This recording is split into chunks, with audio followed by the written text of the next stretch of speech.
yung tungkol po sa anak ko. Kasi meron po siyang parang balat. Kasungan po maitim siya at saka may mabaho po yung amoy pagka may pawis. Ano po kaya ito? Parang balat, may amoy pag may pawis. Normally po kasi kung balat, wala po tayong hindi po natin ine-expect na may amoy. Okay, pwede po baka nagkataon lang po na baka itong bata may hyperhidrosis. Nagkataon po dun sa site po nung, na kung nasaan po yung balat. No? But it's basically hindi po talaga nagkakaroon ng amoy ang balat. No po. Unless, ang akala po balat, yung pala hindi po. So, ang unang-una po natin sanang ma-check kung gaano po ba kabilis ang paglaki po na itong balat po na notice nyo po sa inyong anak. Kasi napaka-importante din. Minsan kasi kuya, nangyayari akala balat pero iba palang lesion.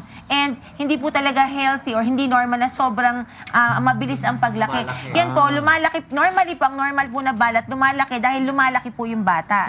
Pero yung kunyari, hindi po siya proportionate dun sa rate po ng paglaki ng bata. So, dapat po matingnan po ng isang dermatologist para baka pwede nating mabiopsy. Ma-check ho natin kung ano po yung histopathologic feature po nung balat na sinasabi po ni Ate Judith. Yun. So, ngayon po, kung doon naman po sa may amoy po pagka napapawisan, normally ang first line of gamutan po natin dyan would be yung alum or kahit tawas po lalagyan po yung area, no? Para hindi po masyado. Kaya kung hindi po kaya yan, minsan po kasi may mga nakukuha po tayo parang alum with vitamin C, nilalagyan yan. Yan, very safe po gamitin sa bata.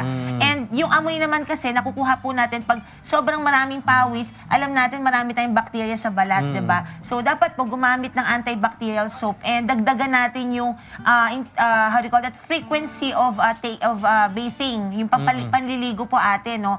Kasi po pag wala ng bakterya, kahit po nagpapawis, hindi na po yan maamoy. So siguro po obserbahan po natin for a month time. Ngayon po kapag hindi pa po rin makuha, we have to check po the lesion talaga, the balat, no? Baka mamaya may infection na nangyayari dun sa parte na yun, ano? Yes. And saan po ba kayo nakatira, Ate Judith? Dito lang po sa barangay sa Makati. Actually po, since ba't pa po itong balat po na to pagkapanganak ko po sa kanya, meron na. Meron na. Kung kakayanin niyo po ate, pwede po kayong pumasyal sa amin sa Amorsolo, no? Mamaya po pabibigay ko po yung address. Klinika Figura, Gallery Building, Amorsolo Street, Makati City. Ayun po, apo. Tapos pwede po kung pwede po yung anak niyo tomorrow po, Sabado, meron po akong clinic doon, mga hanggang alas 3 po ng hapon. Pwede po kayong pumunta para masili po natin. Yan, okay na. Mas sigurado yan. Papasyalan niyo si Apo. Doc Sara. Makati lang pala. Mas maganda kasi nakikita pa Opo, talaga, kuya. Na-trace. Kasi kahit naman walang balat, may amoy rin. Ate Judith, yung yan, tama ka na kuya. Hindi naman dahil balat lang. Kasi meron, walang balat, may amoy. Tama.